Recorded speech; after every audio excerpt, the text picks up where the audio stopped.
Je m'appelle Fabrice Bonneau, je suis président du département génie industriel de l'École des Ponts et j'ai également la chance d'être président de la chaire Supply Chain de Futur que l'école a avec 4 industriels, dont Louis Vuitton, du groupe LVMH bien entendu, et puis aussi Renault, Michelin et Casino.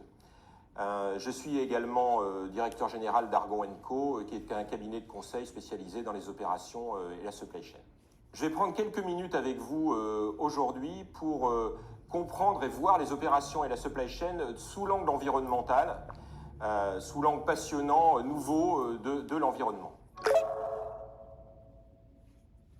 Alors cette prise de conscience environnementale dans les industries et dans le luxe en particulier ne date évidemment pas d'aujourd'hui, mais elle a vraiment marqué un tournant en 2018-2019 où c'est devenu une préoccupation majeure, pas simplement la volonté de faire du greenwashing, mais de vraiment le prendre comme un objectif de performance comme les autres et même peut-être au-dessus des autres. Alors pourquoi ça ? La première raison, évidemment, c'est l'évolution du comportement des consommateurs qui prennent maintenant en compte très clairement l'impact environnemental dans leur acte d'achat. La deuxième raison, c'est aussi un nombre d'initiatives considérables pour évaluer et permettre aux consommateurs d'évaluer l'impact environnemental des produits. C'est ce qu'est en train de faire Yuka, par exemple. Et puis, le troisième facteur, non des moindres, c'est les contraintes législatives avec, en particulier en France en 2022, l'interdiction de détruire les produits non alimentaires. Et la crise du Covid, évidemment, qui est liée de près ou de loin à l'environnement, a clairement aussi accéléré cette prise de conscience. Alors, améliorer l'impact environnemental, c'est quoi exactement dans l'industrie? C'est relever 3 défis. Le premier, le plus naturel, le plus facile à comprendre, c'est réduire l'impact environnemental de chaque produit.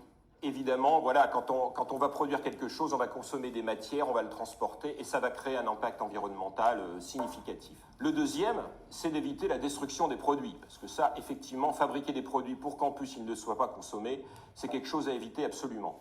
Et le troisième critère auquel on pense finalement assez peu, c'est d'augmenter la durée de vie des produits. On va regarder un sac à main en cuir, on va dire il a un impact environnemental significatif, on va dire il a un impact plus important qu'un sac en jean. Sauf que le sac en jean, vous le jetez au bout de 6 mois et qu'un sac en cuir, vous allez le garder 20 ans. Et du coup, c'est pas tout à fait le même impact rapporté au temps. C'est vraiment à la fin de l'équation qu'il faut tout regarder.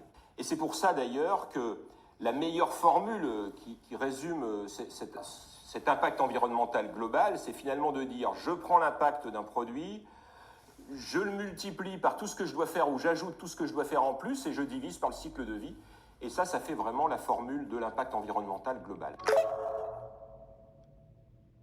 Alors si je reviens sur les 3 facteurs, le premier facteur, minimiser l'impact environnemental, c'est-à-dire l'impact qu'on appelle cradle to gate, c'est-à-dire de l'extraction des matières premières jusqu'à l'achat en magasin, pour aller tout à fait au bout du cycle. L'extraction des matières premières dans le secteur du luxe, en particulier dans la maroquinerie, dans le textile, dans la chaussure, c'est vraiment les matières premières qui pèsent beaucoup, ça peut peser de 60 à 80%. Effectivement, l'optimisation du choix des matières premières est une question clé. Le deuxième point, le deuxième maillon, c'est les fournisseurs. Donc il faut que les fournisseurs ils soient éco-responsables. C'est pour ça, par exemple, que chez LVMH, il y a un programme EcoVadis pour garantir que ces fournisseurs traitent ces sujets environnementaux de la meilleure façon possible.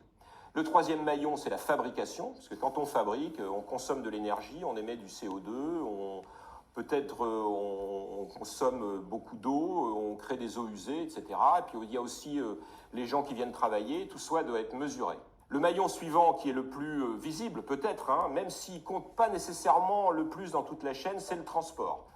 Quand on fabrique en France, que le secteur du luxe massivement fait du Made in France, et on est bien heureux de ça, et livre en Asie ou aux États-Unis, eh bien, les produits pourront prendre l'avion dans certains cas et en tout état de cause vont effectivement émettre du CO2. Et puis même la boutique elle-même a un impact environnemental. Donc voilà, c'est tout ça qu'il faut mesurer. Pour éviter la destruction, il y a 2 leviers pour simplifier. Le premier, c'est évidemment la taille de la collection. Plus on fait des collections larges, avec des produits qui risquent de se vendre très peu, plus le risque d'obsolescence est fort. Une façon de contourner ce problème, c'est de personnaliser les produits, c'est-à-dire d'écouter le client qui va passer une commande d'un produit donné, comme ça on est sûr qu'on va lui vendre et qu'on ne va pas le détruire. Donc ça, c'est une tendance lourde du secteur. Et le deuxième levier, et c'est un ensemble de leviers, c'est l'agilité, la performance de la supply chain. Et on peut citer à titre d'exemple, bien entendu, essayer de réduire les cycles des fournisseurs, de fabriquer des lots plus petits, parce que sinon le risque est élevé. C'est aussi, bien entendu, de mieux prévoir les ventes, parce que ce n'est pas facile de prévoir les ventes, mais il y a des techniques, il y a des process pour faire mieux. Il y a gérer des processus très spécifiques et auxquels il faut faire très attention, comme le cycle de vie, la fin de vie d'un produit, ou si on n'anticipe pas la fin de vie d'un produit, on peut être surstocké. Et puis, de manière générale, il faut faire de la supply chain à l'état de l'art. Et ça veut dire quoi? Ça veut dire à tout moment, quand on fabrique, quand on distribue, quand on prend des décisions, il faut que ça soit orienté vers la demande client et pas pour faire du stock qui soit inutile. Enfin, le troisième levier, c'est la durée de vie. Donc la durée de vie, évidemment, il y a une dimension très marketing, essayer de proposer des offres de produits d'occasion, de location, etc. Mais il y a aussi une dimension, là encore, opération et supply chain. Parce qu'effectivement, si on veut inciter le consommateur à réparer, il faut que cette réparation elle soit très efficace, il faut que les cycles soient courts, il faut qu'on donne de la visibilité. Il n'y a rien de pire quand on va faire réparer une montre que de ne pas avoir du tout d'informations sur quand on va la récupérer. Et là encore, c'est des sujets autour de la supply chain et des opérations.